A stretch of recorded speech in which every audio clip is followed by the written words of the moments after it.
Mateus 18, versículo 15. Diz assim a santa palavra de Deus: se teu irmão pecar contra ti, vai, arguí-lo entre ti e ele só. Se ele te ouvir, ganhaste a teu irmão. Se porém não te ouvir, toma ainda consigo uma ou duas pessoas, para que pelo depoimento de 2 ou 3 testemunhas toda a palavra se estabeleça. E se ele não os atender, então dize-o à igreja. E se recusar ouvir também a igreja, considere-o como gentio e publicano. Em verdade vos digo que tudo o que ligardes na terra terá sido ligado nos céus, e tudo que desligardes na terra terá sido desligado nos céus. Em verdade também vos digo que se 2 dentre vós sobre a terra concordarem a respeito de qualquer coisa que porventura pedirem, ser-lhe-ás concedida por meu Pai, que está nos céus. Porque onde estiverem 2 ou 3 reunidos em meu nome, ali estou no meio deles. Vamos orar, meus irmãos, nesse momento. Ó Senhor Deus, Santo Pai, nós entramos agora, Pai, e rogamos a Ti, Senhor, a Tua graça, a orientação e a iluminação do Teu Santo Espírito, para que por meio da Tua palavra, por meio do Teu Espírito, Pai, nós sejamos edificados, Pai. Que nós venhamos, Pai, ouvir a Tua voz. Nós não queremos ouvir a voz dos homens, Pai. Nós queremos ouvir a voz do nosso bom pastor, Senhor. Nós queremos reconhecer a voz do nosso bom pastor, Jesus Cristo, Pai. E a Ele ouvir, Senhor. Ajuda-nos, Pai. Fala conosco, Pai. Guia-nos, orienta-nos, Pai. Leva-nos para águas saudáveis e alimentos saudáveis, Pai. Guia-nos, Pai, pelas Tuas veredas, Pai. Nós encontraremos, então, descanso em Ti, Pai. Ajuda-nos a não darmos ouvidos, Pai, aos lobos, Pai, que nos falam neste mundo, Pai, mas ouvidos à voz do Teu Santo Filho, Jesus Cristo, Pai, pela instrumentalidade da Tua palavra e do Teu Espírito Santo. Amém. Meus irmãos, então, na última oportunidade que eu tratei com vocês, eu iniciei o tratamento do tema da disciplina eclesiásticas. Vocês devem estar lembrados.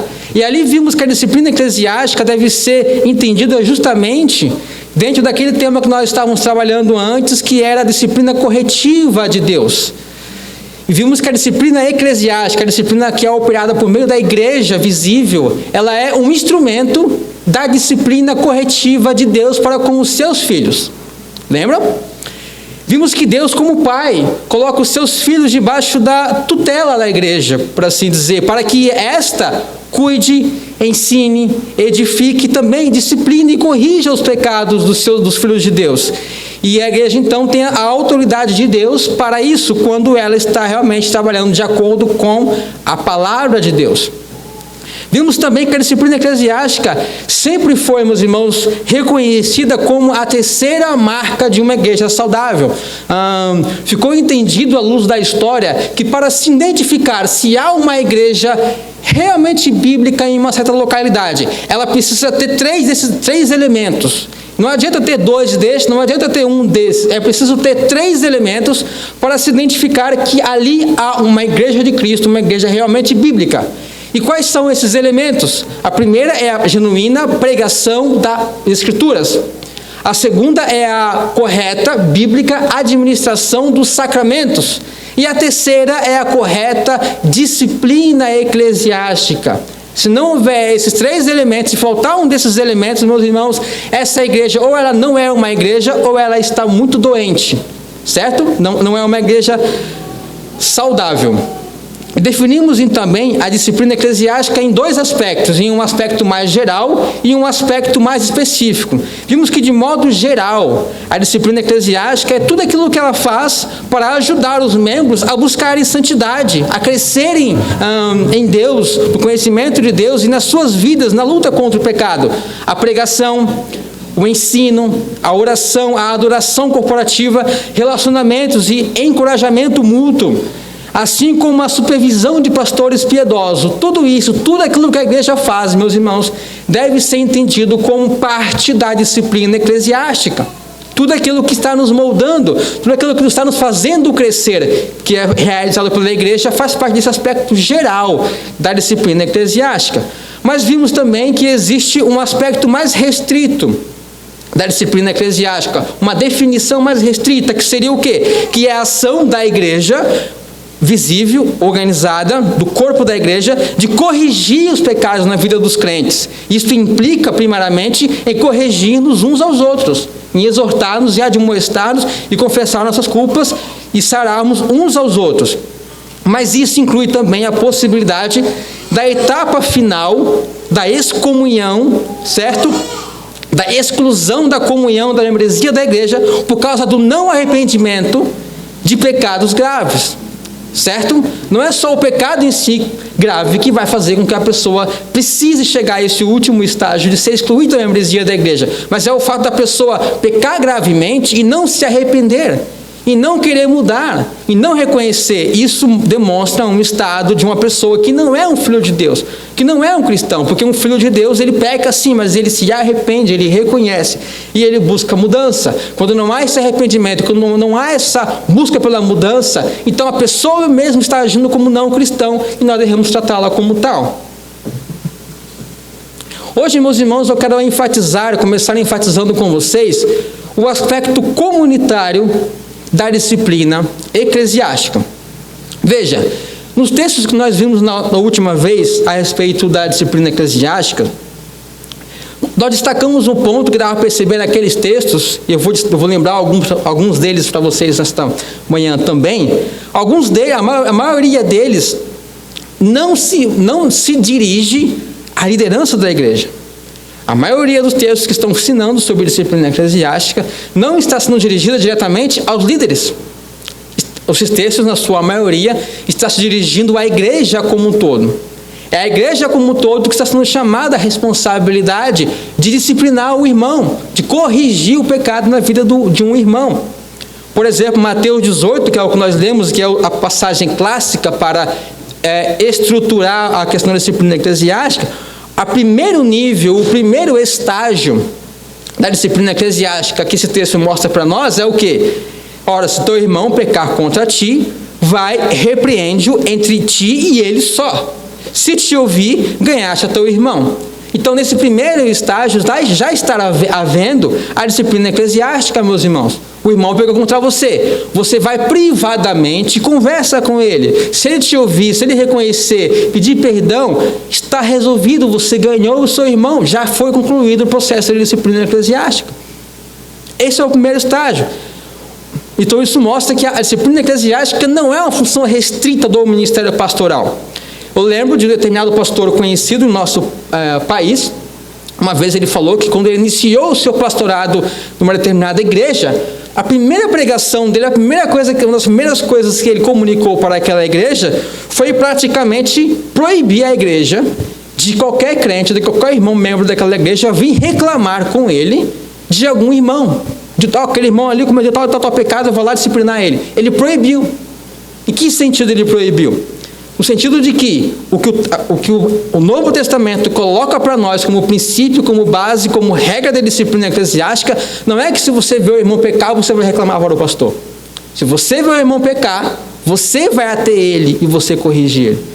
Se você não tiver sucesso, você chama um ou dois membros sábios, espirituais, maduros e vai até ele conversar com ele. E se esses estágios não alcançarem sucesso, aí então você vai à liderança da igreja para levar o caso para a igreja como um todo.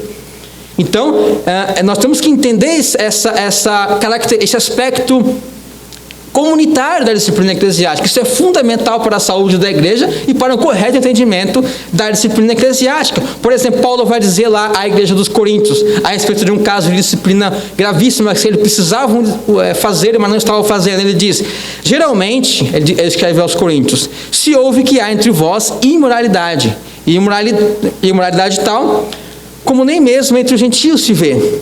E contudo, ele diz, mais à frente, andais vós ensoberbecidos e não chegastes a lamentar. Então, ele diz, há imoralidade entre vós. Ele está falando o quê? Entre a igreja. E ele fala, e vocês ainda não chegou a lamentar.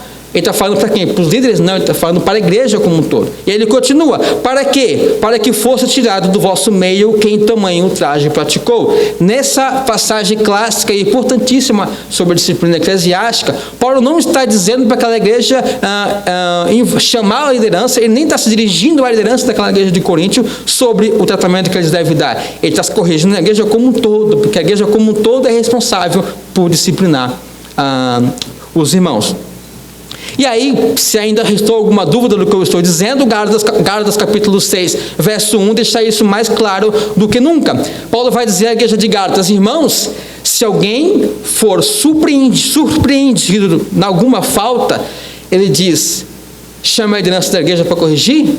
Não, ele diz, vós que sois espirituais, corrigi-o com espírito de brandura, e guarda-te para que não sejais também tentado. Então está claramente Paulo dizendo à igreja que se alguém entre eles for surpreendido em alguma falta, isto é, em algum pecado, isto é, se comportando de maneira que um cristão não deveria se comportar, ele não diz para procurar a liderança da igreja, em primeiro lugar.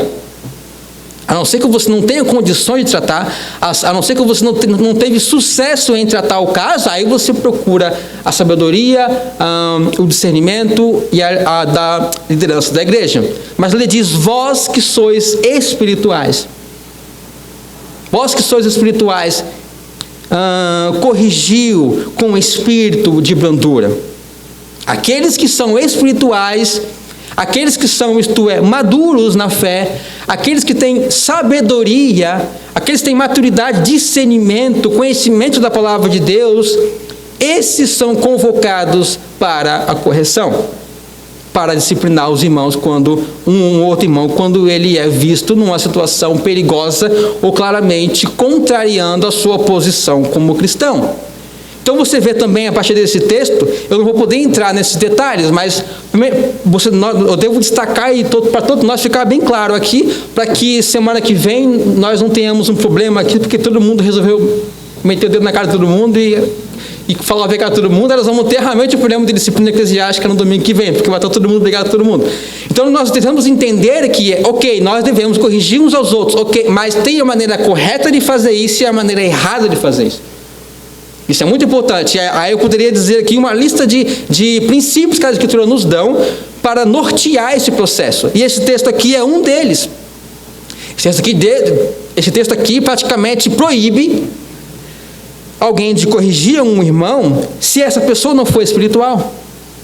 Ele diz, se alguém for surpreendido numa falta, ele diz, vós que sois espirituais, vai corrigir. Se você não é espiritual, meu irmão, você não tem a autorização da palavra de Deus para ir corrigir um outro irmão. Isso parece soar até mesmo aquele princípio que o Alberto expôs para nós, de que se você tem uma viga desse tamanho no teu olho, como é que você vai corrigir o outro irmão? Se você está vivendo em pecados piores, em negligência pior, como é que você vai corrigir o outro irmão?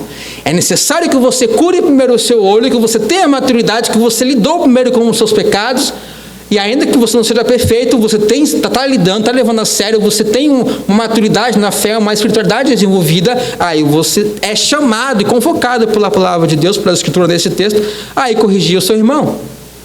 O outro princípio é, você tem espírito brando, ou você é uma pessoa iracunda, ou você não tem um espírito brando, mas você tem um espírito fervente.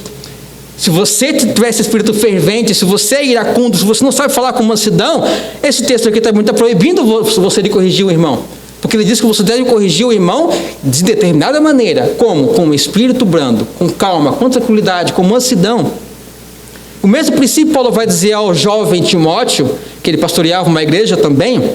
Ele era um jovem, ele fala assim, admoesta os idosos, ele diz, como a pais, as idosas como sua mãe. Você não fala de qualquer jeito com um idoso, você não fala de qualquer jeito com a sua mãe. Então se você é jovem, você precisa corrigir alguém que é mais velho do que você, ou tem mais experiência, mais maturidade do que você, e você precisar corrigir, você deve corrigir, mas de uma determinada maneira, a um determinado modo de falar. E aí ele fala que com os jovens, diz a Timóteo, as jovens, as moças, você deve tratar elas como se fosse sua irmã de sangue, com toda a pureza. Então a palavra de Deus vai colocar vários princípios, estabelecer vários princípios da maneira pela qual você deve corrigir, para que primeiro você não desobedeça a palavra de Deus, para que segundo a sua correção seja eficaz, porque se você for a maneira como você estiver falando, o seu espírito vai tornar a tua correção um sucesso ou um fracasso. Se você for de maneira iracunda, a pessoa vai se preocupar mais com o modo como você está falando com ela do que sobre o que você está falando com ela, e você não vai ter sucesso. Em terceiro lugar, você precisa fazer isso de acordo com o padrão de Deus para que você não desonre a Deus. Porque se você for conversar com o irmão de maneira errada, você vai criar contenda, vai criar bate-boca, vai criar briga, e você vai desonrar o nome de Deus, especialmente nas redes sociais. E sobre as redes sociais e sobre essa situação, um outro princípio que nós devemos perceber do modo da disciplina eclesiástica é o princípio da privacidade. Jesus disse: se teu irmão pecar contra ti, vá e chame ele e converse você e ele só. Então, meus irmãos, quanta contenda entre irmãos seria evitada se esse princípio fosse obedecido? Quantas vezes nós corrigimos o irmão em público, e aí, meus irmãos, em público, quando você corrige ele, principalmente isso nas redes sociais, né? Quantas vezes nós poderíamos ir em privado e conversar com o irmão lá sobre o que ele postou, sobre o que ele escreveu? Às vezes nós vamos perceber que não é nós que estamos errados, é nós que não entendemos as coisas direito, e seria evitado um monte de problemas, e desonrar o nome do Senhor de maneira diversas. Então, o princípio da privacidade, primeiro que corrigir o irmão, vai ele só. Primeiro, para obedecer a palavra de Deus. Segundo, para que seja eficaz a tua correção. Porque todos nós, meus irmãos, somos o quê? Orgulhosos. Quando alguém vai, né, o Alberto sempre repete aqui, todos nós confessamos, nós somos pecadores. Mas se alguém chegar a você e diz que você é um pecador, você fica nervoso com ele. Ó, você é um pecador, você pecou aqui, você mentiu. Eu não. Você vai querer, o orgulho vai vir assim por trás e vai tapar o seu ouvidinho. E você não vai ouvir. E se você falar em público, aí que não vai ouvir mesmo, porque o orgulho vai tapar o ouvido da pessoa, ela não vai ouvir a correção. Então, para que a sua correção seja eficaz, você já precisa cuidar com o bichinho do orgulho. Não deixe ele atentado, porque ele vai vir por trás e vai tapar o ouvido do irmão, ele não vai te ouvir e ele vai querer se defender o tempo todo, e a sua correção não vai ser eficaz. Então, meus irmãos, esses são apenas alguns exemplos da maneira como a Bíblia traz. Então, se você quer corrigir, se você está na situação que você precisa corrigir alguém, você precisa primeiro se atentar o que a Bíblia diz. E isso aqui só são alguns exemplos, tem muito mais, do modo como você deve fazer isso, de maneira sábia e que honra a Deus, e que realmente é eficaz. Ok? Mas agora você pode me perguntar: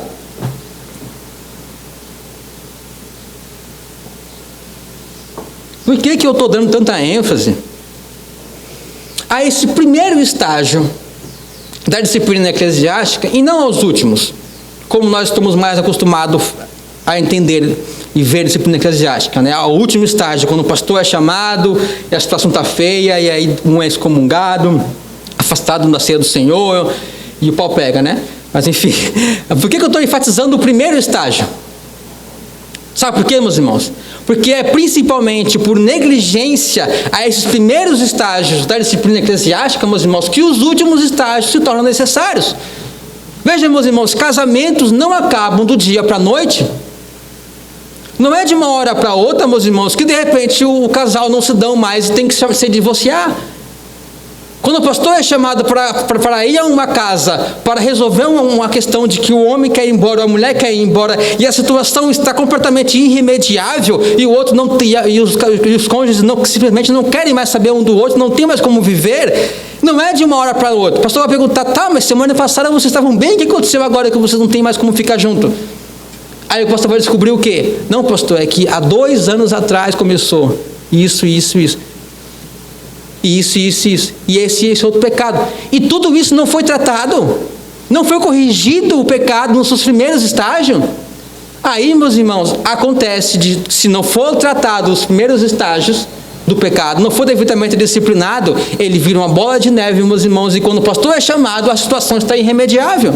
Porque não foi tratado, levado a sério o primeiro estágio. Alguém viu um irmão, ou o cônjuge ou outro, indo no caminho de perigo, o cônjuge viu e querendo proteger, querendo dar um jeitinho, acobertou toda aquela situação, não tratou devidamente o pecado, aquilo virou um câncer e matou o casamento.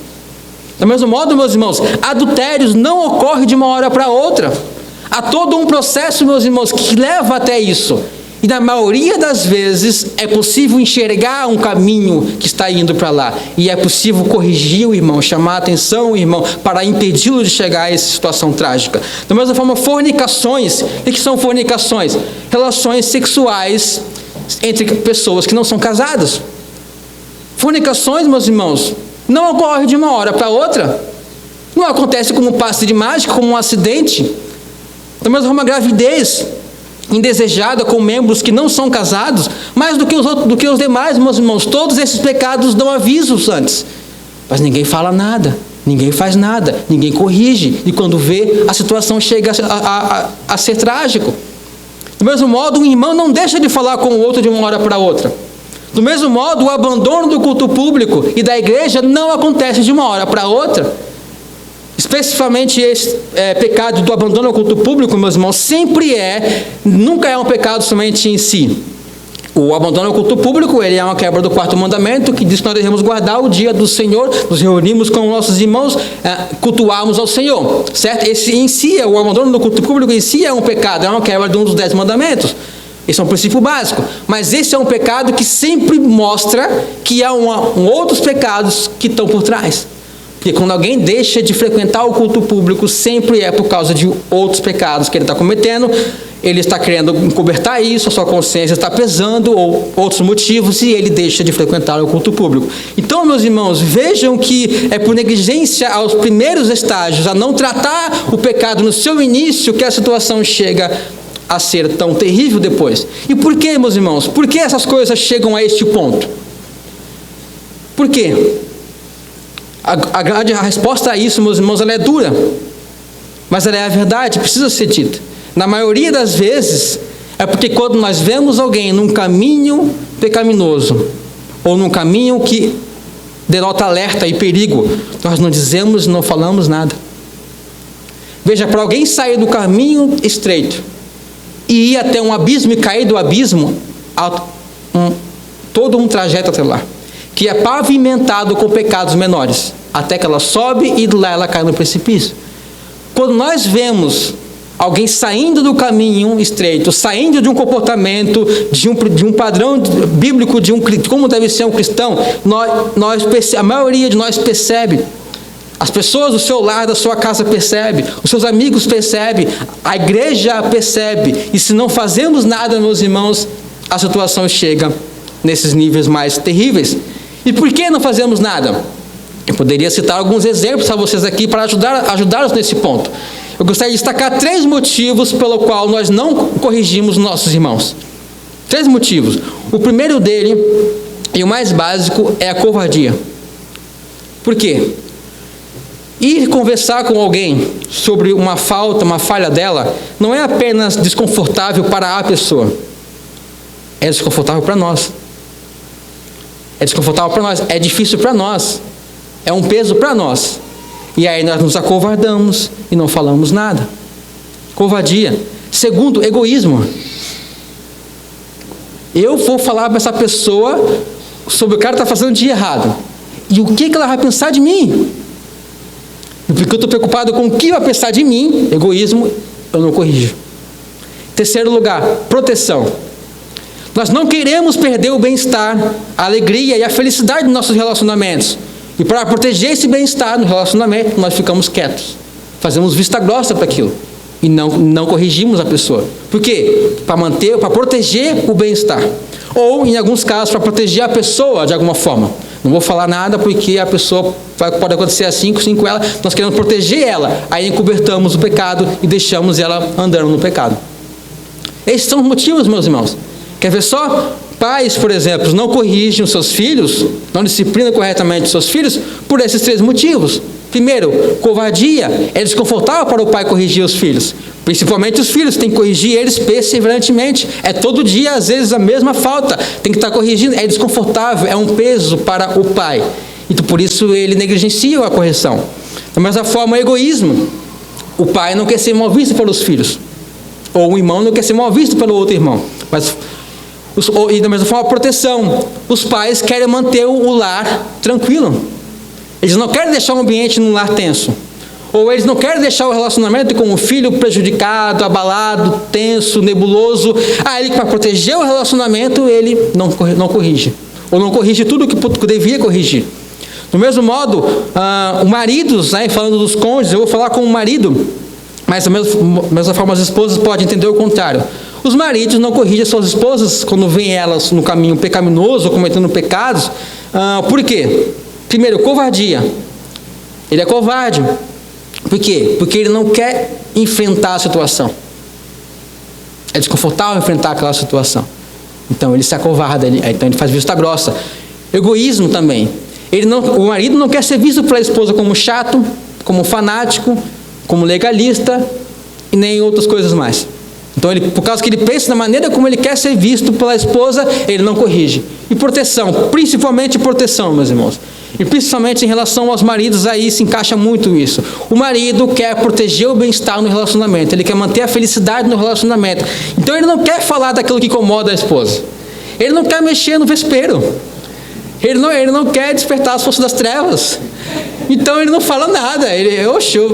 O que eu tenho que falar, que não, nada de errado, ela já fica brava, ela fica já emburra, não fala comigo uma semana, quanto mais eu falo do pecado dela. Então ele quer proteger o relacionamento, ele quer proteger a felicidade, ele não quer deixar o clima tenso entre eles.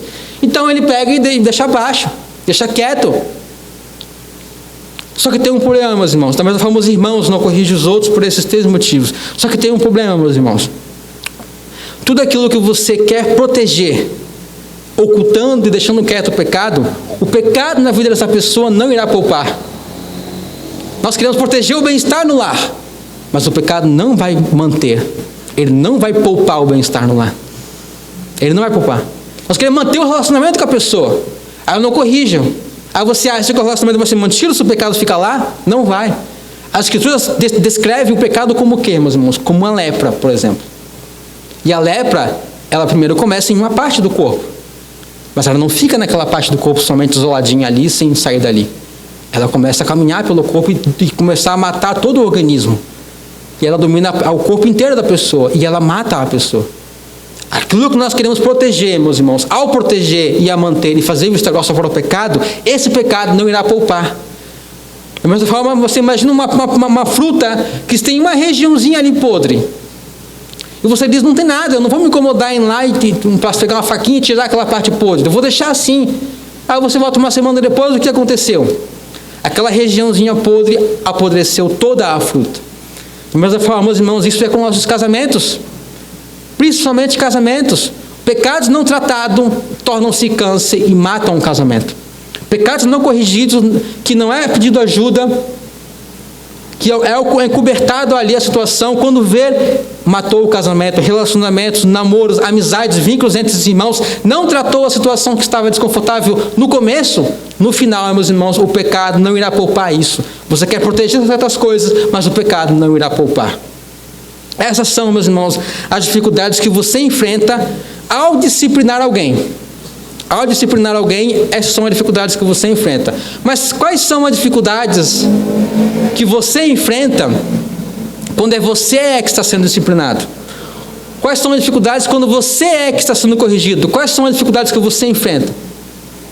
A primeira dela, e talvez eu vou ficar só em cima dessa, porque é a mais agravante, é a mais perigosa, é a mais que nós precisamos tratar.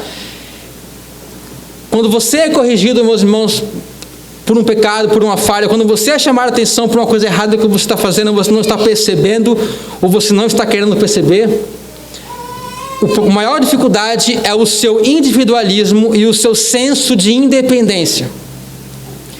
Esse, meus irmãos, esse ensino da disciplina eclesiástica é com certeza um dos ensinos mais contraculturais que nós temos na Bíblia que deve nortear a vida de um cristão. Meus irmãos, a mentalidade nossa hoje, ela é predominantemente individualista e autônoma. Certo? Nós não queremos que ninguém se meta na nossa vida. E nós também não queremos se meter na vida de ninguém. Mas esse egoísmo, esse individualismo e essa independência que nós temos, esse isolacionismo que nós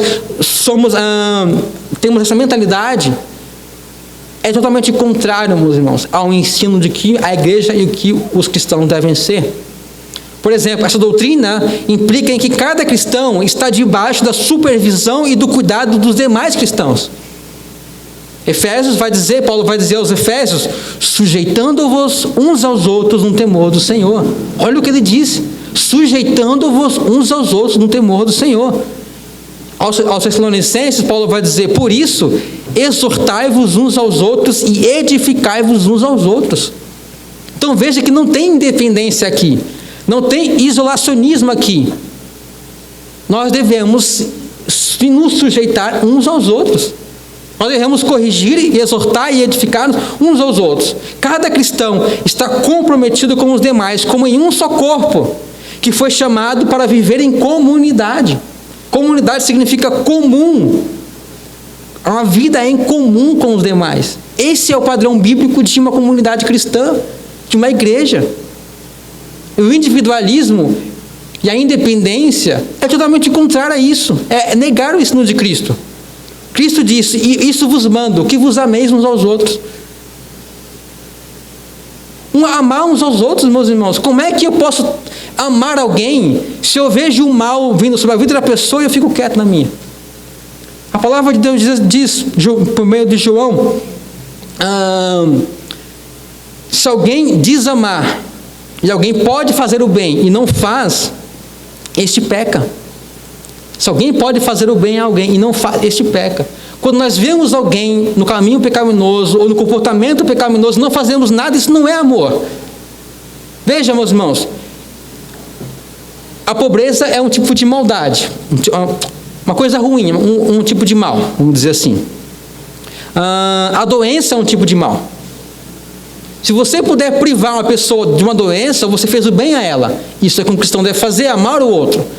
Se você puder doar um órgão para poder livrar uma pessoa de uma situação de doença, você deve fazer.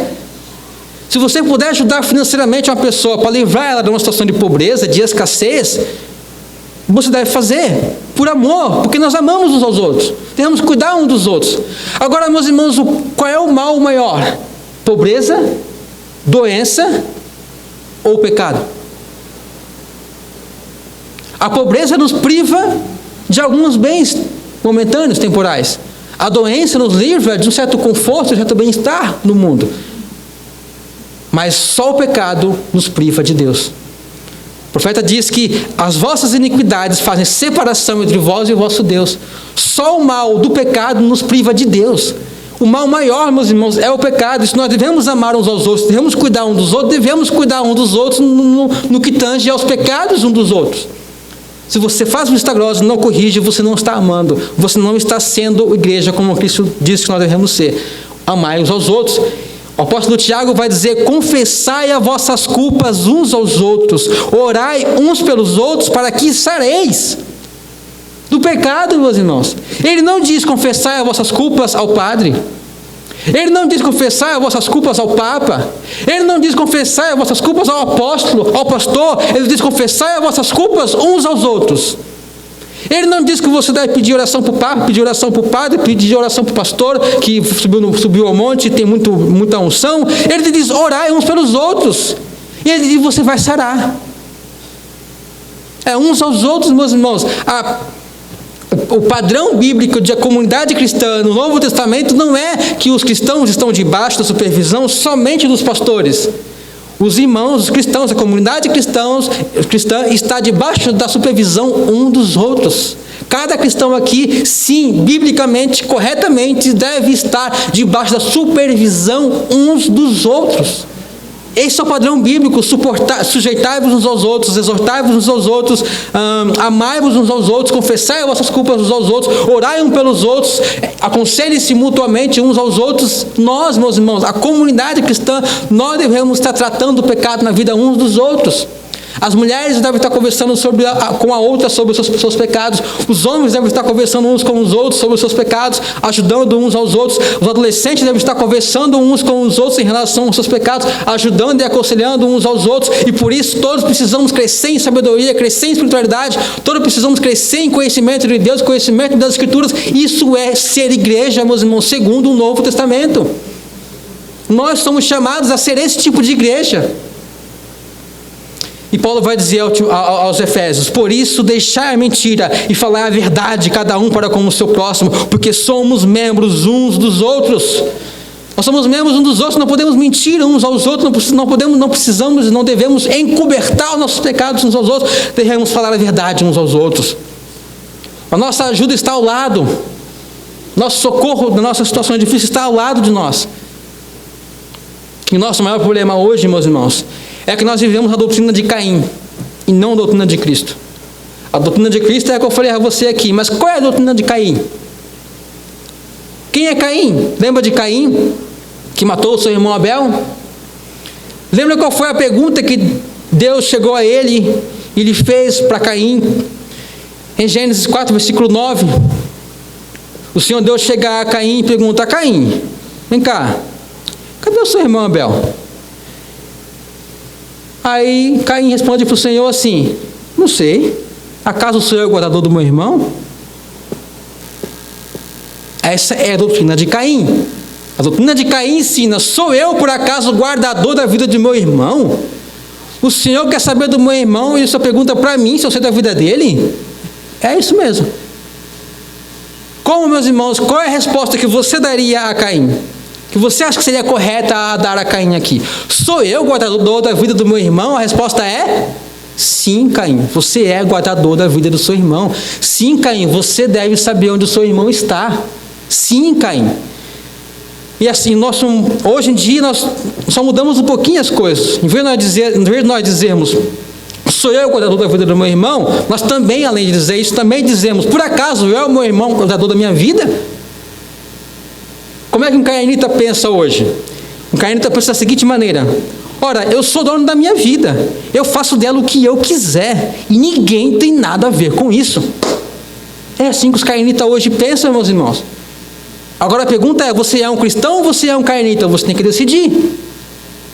Você é um cristão, o cainita pensa assim: eu sou dono da minha vida e eu faço dela o que eu quiser e ninguém tem nada a ver com isso. Ninguém tem que se meter na minha vida, no que eu faço com ela. Isso é como um cainita pensa, não como um cristão pensa. A resposta que você deve dar a um cainita é o seguinte: se você é um cristão, você não é dono de sua vida pertence a Cristo. E se pertence a Cristo e a igreja toda de Cristo é identificada com Cristo, você deve estar debaixo do cuidado e da supervisão de todos os demais cristãos. Quando Paulo estava perseguindo os cristãos, Jesus perguntou para ele: por que você me persegue? Porque a igreja é identificada com Cristo. Paulo vai dizer aos romanos: pois não vivemos nem morremos para nós mesmos. Se vivemos, é para honrar o Senhor. E se morremos, é para honrar o Senhor. Portanto, quer vivamos, quer morramos, pertencemos ao Senhor. Foi precisamente para esse fim que Cristo morreu e ressuscitou. Preste bem atenção nisso. Foi precisamente, Paulo diz, para este fim que Cristo morreu e ressuscitou, para ser Senhor, tanto de vivos, tanto de mortos. Cristo morreu na cruz para ser o seu Senhor. E se Ele é o seu Senhor, Ele é o seu dono. E você pertence a Ele. E você deve obediência a Ele e você não pertence a si mesmo. E Paulo vai dizer aos Coríntios: ou não sabeis que o vosso corpo é templo do Espírito Santo, que habita em vós, proveniente de Deus, e que não sois de vós mesmos? Porque fostes comprados por bom preço. Glorificai, pois, a Deus no vosso corpo e no vosso espírito, os quais pertencem a Deus. Os cainitas dizem: eu sou dono da minha vida. O cristão diz: eu pertenço a Cristo. Eu fui comprado pela cruz e pelo sangue de Cristo. A minha vida não pertence mais a mim mesmo. Eu não tenho mais que ficar isolado dizendo que ninguém deve se meter na minha vida, porque tem que se meter sim, porque eu pertenço a Cristo.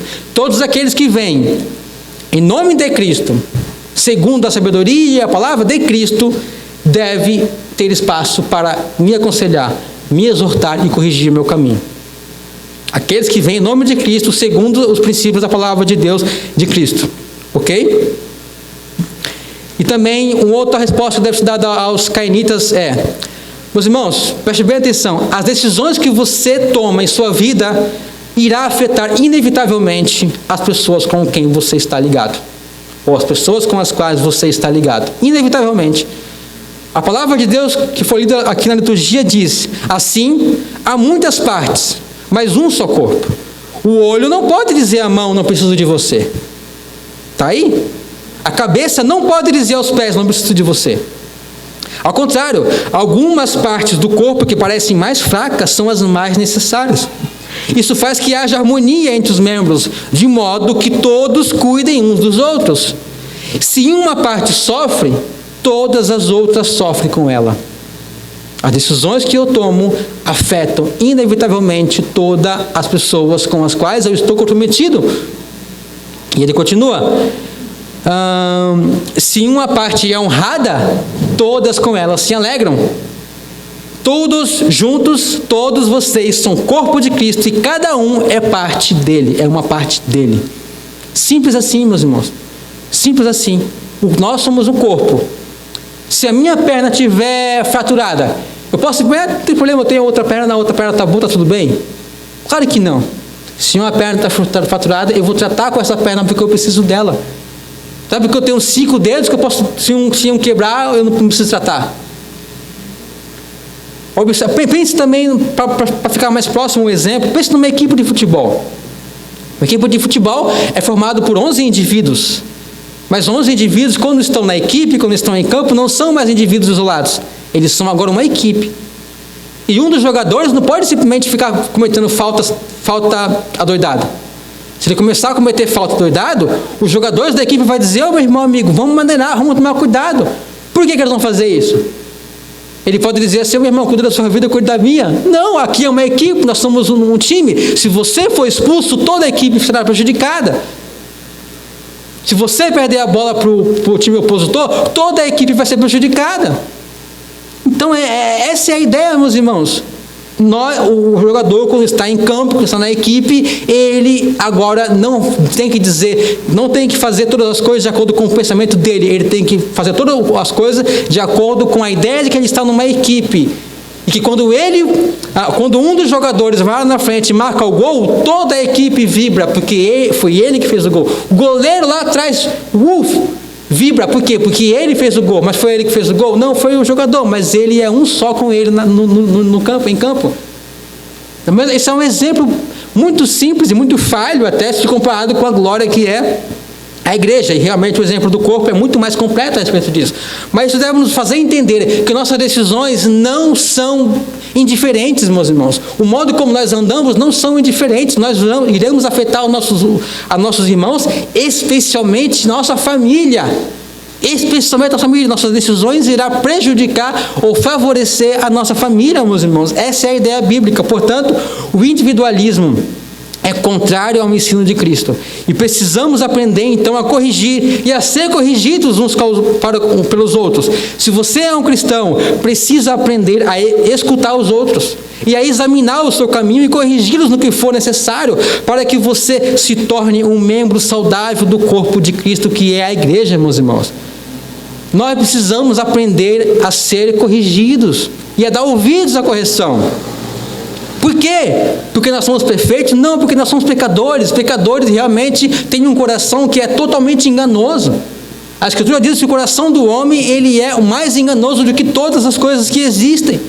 Então nós, por sermos pecadores, estamos frequentemente nos enganando.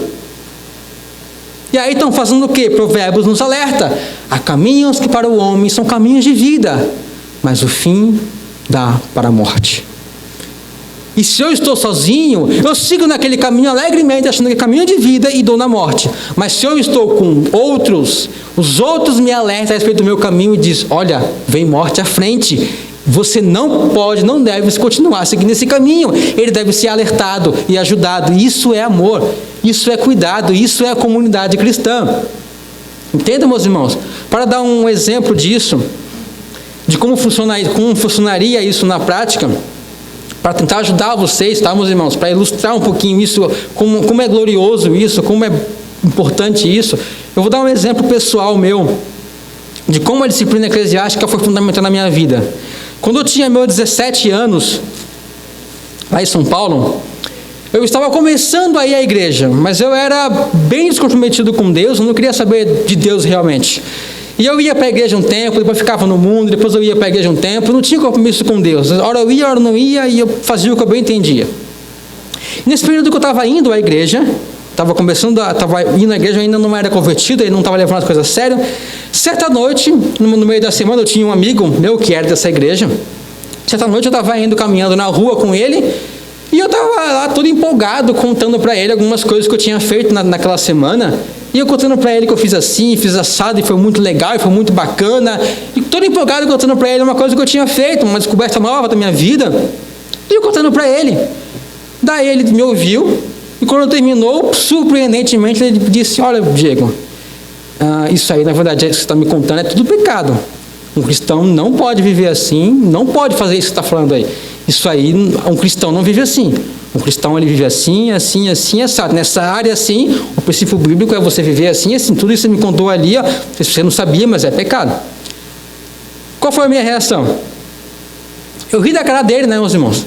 Eu ri da cara dele, achei ridículo aquilo ali, porque realmente era uma coisa totalmente comum. Todos os jovens faziam, todos os adolescentes faziam, o mundo fazia, era a coisa mais comum da face da terra. Eu achei ridículo, nunca imaginei que aquilo ali fosse pecado.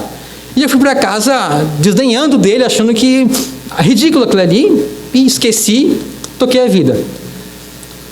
Uma outra semana, eu continuei fazendo aquilo, comecei e fui até mais longe naquilo. Ironicamente, eu fui de novo contar para o mesmo amigo, na mesma rua. E eu conversando, voltando para casa com ele, eu contei para a mesma pessoa. A mesma coisa que ele tinha me repreendido, eu fui lá, completamente cegado pelo pecado, e disse: olha, agora eu fui mais longe, agora eu fui mais legal, agora eu fui mais divertido. Eu fiz assim, fiz assado, e foi da hora. Ele, meus irmãos, foi novamente corajoso e disse: Diego, eu te falei que isso é pecado, tu não pode fazer isso está errado. E como eu estava indo à igreja, então realmente eu devia entender a situação. Se você quer ser um cristão, se você diz que você é um cristão, você não deve fazer isso. Se você quer não ser um cristão e viver isso, a tua escolha é tua. Mas se tu quer ser um cristão, a coisa é assim, assim, assim. E me corrigiu de novo. Aí eu fui para casa, enquanto ele foi para a rua dele, enquanto eu caminhava, agora a reação foi um pouco diferente. Surgiu uma coisa no meu coração. Enquanto eu ia para casa, uma coisa chamada dúvida. Eu fiquei assim no meu coração: será mesmo? Será mesmo que isso é pecado? Será que isso é errado mesmo? E aquilo me incomodou. Eu disse: puxa, o que Deus diz sobre isso? E fui para casa. Eu peguei a Bíblia. E nas próximas semanas ali a fio, eu comecei a estudar a Bíblia, comecei a pegar pregação, eu comecei a pegar livro, e comecei a estudar aquele assunto porque eu queria saber se aquilo era realmente pecado. E eu descobri que era realmente pecado. E eu abandonei aquilo ali. E de lá para cá, meus irmãos, eu nunca mais fui um crente instável. Porque o que eu consigo perceber é que na segunda vez, na primeira vez eu desdenhei, fui para casa e esqueci, mas na segunda vez eu fiquei incomodado, alguma coisa me incomodou e começou a dizer: será que não é? Será que não é? Eu hoje entendo que aquilo ali foi o Espírito Santo que agiu por meio daquela correção, usou as palavras daquele irmão para me incomodar e para me converter.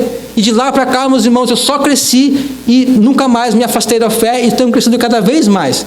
Então veja, meus irmãos, a importância aqui.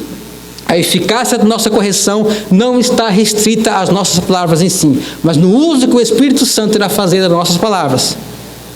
Em segundo lugar, faça a sua parte. Você não sabe o fim da história, mas o nosso dever é fazer a nossa parte, meus irmãos. E acima de tudo, entenda, meus irmãos, o papel do Espírito Santo através da sua obediência em corrigir os seus irmãos. Precisamos perceber então que nós não somos um produto acabado ainda. Não chegamos a novos céus, a nova terra, onde lá não haverá pecado. Aqui ainda somos pecadores. E por isso precisamos da ajuda uns dos outros. Precisamos então, meus irmãos, nos aproximar uns dos outros, se quisermos nos aproximar de Deus. Onde estiver 2 ou 3 reunidos em meu nome, ali eu estarei no meio deles. E isso ele disse no contexto de disciplina. Vamos orar, meus irmãos.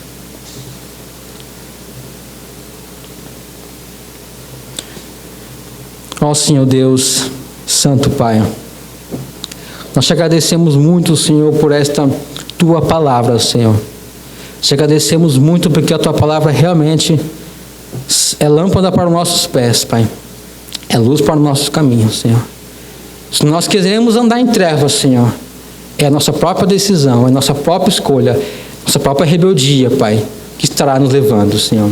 Mas se nós queremos andar, Pai, realmente em Teus caminhos, e queremos viver para agradar a Ti, Pai, e queremos encontrar toda a nossa felicidade em Ti, Pai, nós devemos atentar para o que a Tua palavra diz, Pai.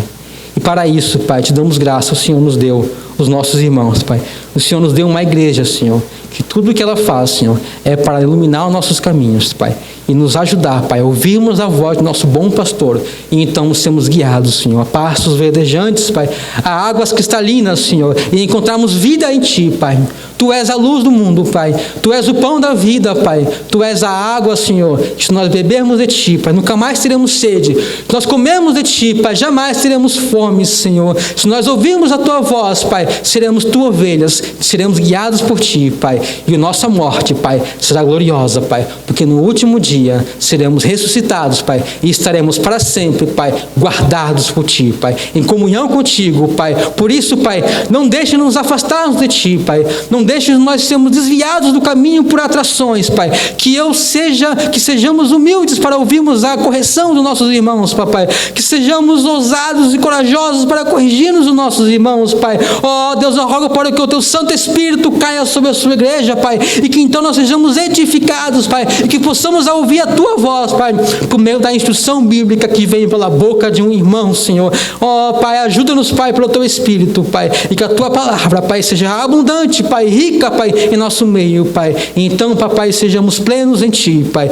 e realmente, Pai, sejamos o Teu corpo, vibrante, vivo, Senhor, para que o mundo veja a Tua glória em nós, Pai, e para que deixemos de envergonhar o Teu nome, Pai. Em nome de Jesus que eu te peço, Pai. Amém.